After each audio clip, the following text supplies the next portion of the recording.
한재림 감독은 왜 진짜 난 무엇인가란 질문을 더했을까? 영화 비상선언이 떠올랐습니다.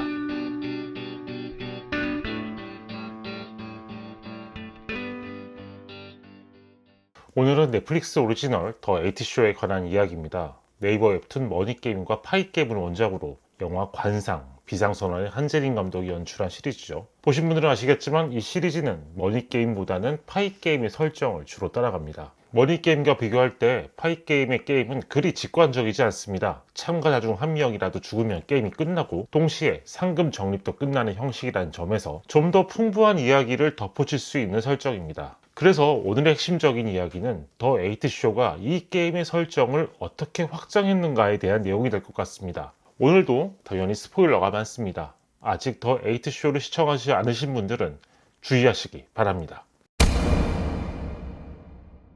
가장 먼저 이야기해보고 싶은 장면은 1층이 마임을 공연하는 장면입니다. 참가자들은 처음 계단을 오르내려야 게임 시간이 늘어난다고 오해합니다. 그러다 결국 실체를 파악하죠. 이 게임을 하나의 쇼로서 지켜보고 있는 사람들이 재밌어 해야 시간이 늘어난다는 것입니다. 그래서 이번에는 참가자 모두 장기자랑을 하기로 합니다. 이때 가장 기대감이 없었던 1층이 놀라운 마임 공연을 보여줍니다. 개인적으로는 이 시리즈에서 가장 울컥하고 아름다운 장면으로 보였습니다. 이 장면에서 시청자는 1층이 장애인으로서 힘들게 살았던 과거를 추정할 수 있습니다. 또 장기자랑에 앞서 쌓인 1층의 서사 때문에 울컥하기도 하죠. 모든 참가자가 계단을 오르내리면서 시간을 벌려고 애쓰던 그때 다리가 불편한 1층은 어려움을 겪습니다. 이때 2층과 3층이 그의 역할을 대신 맡아주죠. 이런 상황이 미안해진 1층은 자신이 모든 참가자들의 배변 봉투를 받기로 합니다. 작품 속 설명에 따르면 1층은 교환 가능한 자신의 가치를 발견했다. 이렇게 나옵니다. 그렇게 모두가 인정할 수 있는 1층의 역할이 정해진 것이죠. 1층의 환경미화원 역할은 작품 속 참가자들에게 안정을 가져다 줍니다. 이 상황을 보는 시청자의 입장에서도 뭔가 이제 역할이 정리된 듯한 그런 느낌을 받을 수 있죠. 그런데 사실 이건 정말 불편한 상황이기도 합니다. 이 사회에서는 누구나 자기 역할을 해야만 한다는 일반적인 상식 같은 이 명제가 어떤 결과를 초래할 수 있는가, 그걸 보여주는 장면이기도 하거든요. 누구나 자기 역할을 해야 한다, 이렇게 말해도 세상에는 그런 역할을 할 수 없는 1층 같은 사람들이 있습니다. 여기서 더해진 상식은 그런 사람들도 도와가면서 함께 살아가야 한다는 거겠죠. 더 에이트쇼에서는 2층과 3층이 그런 상식으로 행동하는 인물입니다. 하지만 그럼에도 인간의 본능이라는 게 거기서 끝나지 않습니다. 마음속에서 뭔가 불편한 감정이 삐져나오기 마련이죠. 이를테면 그렇다고 너가 그냥 가만히 받기만 하면 안 되지, 이런 문장으로 욕할 수 있는 감정일 겁니다. 1층이 배변 봉투를 받기로 했을 때 뭔가 정리된 느낌을 받는 건 바로 그 부분의 감정이 해소되기 때문일 겁니다. 하지만 여기서 또 불편해지는 게 있습니다. 아무리 그래도 누구나 하기 싫어하는 가장 더러운 일을 그가 도맡도록 하는 게 맞을까? 더 에이트쇼가 보여주는 배설물 던지기 게임은 이러한 불편한 감정이 꼬리에 꼬리를 물도록 연출되어 있습니다. 그래서 더더욱 저는 이 1층의 마임 공연이 울컥했습니다. 그가 다른 이들과 똑같은 역할을 할 수 있게 된 거니까요. 재미있는 걸 보여주는 게 업무인 상황이라면 1층이 가진 장애는 이제 문제가 되지 않습니다. 하지만 이제는 또 다른 사람이 최하위 계층이 되겠죠. 보여줄 게 아무것도 없는, 말하자면 콘텐츠라고 할 게 없는 3층 같은 인물은 또 몸으로 때울 수밖에 없는 상황이 됩니다. 더 에이트쇼는 이렇듯 이미 정해진 계층이 상황에 따라 수시로 역전될 수 있는 묘미의 게임을 보여줍니다. 그러면서 보는 이들의 불편한 감정과 죄책감, 거기에 치사한 감정까지 자극하는 것이죠. 여기까지는 많은 시청자들이 몰입할 수 있었을 것 같습니다. 하지만 이런 묘미는 더 에이트쇼가 보여주는 게임의 본질이 아닙니다. 시간을 버는 수단이 쇼라는 사실을 알게 된 후 이제 참가자들은 1층에게 배변 봉투를 몰아줄 수 없게 됩니다. 그래서 이들은 투표를 통해 새로운 화장실을 정하기로 하죠. 투표를 통해 결정된 새로운 화장실은 8층입니다. 그런데 8층은 자신의 방이 화장실로 쓰이는 걸 원하지 않습니다. 당연히 모든 참가자들이 그런 8층의 태도에 당황합니다. 그래도 이 게임의 참가자들은 자기가 뭐 어쩔 건데 이렇게 생각을 합니다. 이때까지는 시청자인 저도 좀 그렇게 생각을 했습니다. 그런데 3화의 마지막에서 8층은 물과 도시락을 내려보내지 않으면서 자신의 입장을 보여줍니다. 그때서야 이 게임의 진짜 본질이 드러납니다. 1분당 버는 돈이 가장 많고 또 물과 음식으로 다른 참가자들의 생과 사까지 결정할 수 있는 사람이 있는 이상 이 게임은 게임일 수가 없다는 거죠. 이건 게임이 아니라 이러한 불평등한 상황에 놓인 참가자들의 리얼한 반응을 그대로 보는 그런 쇼인 겁니다. 참가자들도 이 쇼의 본질을 알게 된 이후 새로운 전환점을 맞습니다. 이들 사이에선 편이 갈립니다. 한쪽이 다른 한쪽을 착취하는 구조로 가면서 이들의 쇼 또한 더 과학적인 형태로 변해가죠. 개인적으로는 이때부터 더 에이트쇼가 좀 지루해졌습니다. 그냥 과학적이고 원초적이고 불편한 것들이 반복되는 느낌이라고 할까요? 지배와 착취의 구도가 바뀌는 5화 이후를 기대했고, 더 에이트쇼는 또 여러 차례에 걸쳐 이런 구도가 바뀌는 걸 보여줬습니다. 하지만 이전만큼 흥미롭지는 않았습니다. 저는 이 불평등한 구도가 확연히 드러난 이후에는 더 에이트쇼와 오징어 게임을 비교할 수 없다 생각했습니다. 둘 다 어떤 사람들이 지켜보고 있는 게임을 그리고 있지만 게임의 속성 자체가 다르기 때문입니다. 오징어 게임은 그 자체로 서바이벌 게임이 맞습니다. 모두가 평등한 위치에서 큰 한방을 노리며 목숨을 걸고 뛰어든 게임이죠. 그에 비하면 더 에이트쇼는 소셜 실험 같은 형태입니다. 누가 이길 것인가는 전혀 중요하지 않습니다. 또 오징어 게임에서는 재미의 강도를 주최 측이 각 게임을 통해 결정합니다. 하지만 더 에이트쇼에서는 참가자들이 직접 재미를 설정하도록 맡겨버리죠. 재미라는 것은 어떤 선을 넘기면 무감각해질 수밖에 없고, 이 시리즈는 그러한 상황을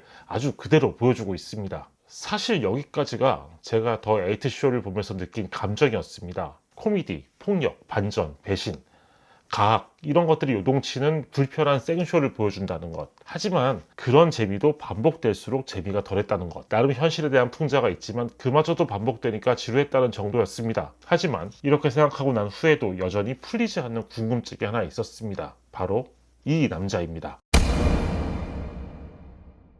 더 에이트쇼의 참가자들에게는 이 쇼에 참가할 수밖에 없는 그럴듯한 이유가 있습니다. 대부분 돈 때문입니다. 그들은 자식의 치료를 마련하기 위해, 그리고 동료의 수술비를 떠나서, 또는 사채비 때문에 이 게임에 참가하기로 결심했습니다. 딱히 엄청난 돈 문제가 있었던 건 아니어도 인생 역전을 노리고 들어온 참가자도 있죠. 돈 문제가 전혀 없을 것 같은 8층도 자기 돈으로 전시를 열다가 망해버린 행위예술가로 설정되어 있습니다. 그런데 도대체 7층은 왜 이 게임에 참가한 걸까요? 7층의 과거가 언급되는 부분은 방을 바꾸려는 1층의 계획이 수포로 돌아간 시점입니다. 그는 과거의 영화 감독이었고 나름 유명한 감독이었던 것 같습니다. 그런데 그가 만들려는 영화에 대해 제작자 또는 투자자로 보이는 한 남자가 이렇게 얘기를 합니다. 사람들은 이렇게 달콤한 케이크 같은 거 먹듯이 기분 좋으려고 돈을 쓰는 건데 뭐하러 자꾸 현실을 말하려고 해요? 감독님이 보여주려고 하는 거, 그거 사람들 모르지 않습니다. 그런데 재미가 없는 거죠. 우리는 보고 즐길 거리만 던져주면 되는 거예요. 이런 과거의 대화를 떠올린 7층은 이렇게 털어놓습니다. 모르겠어요.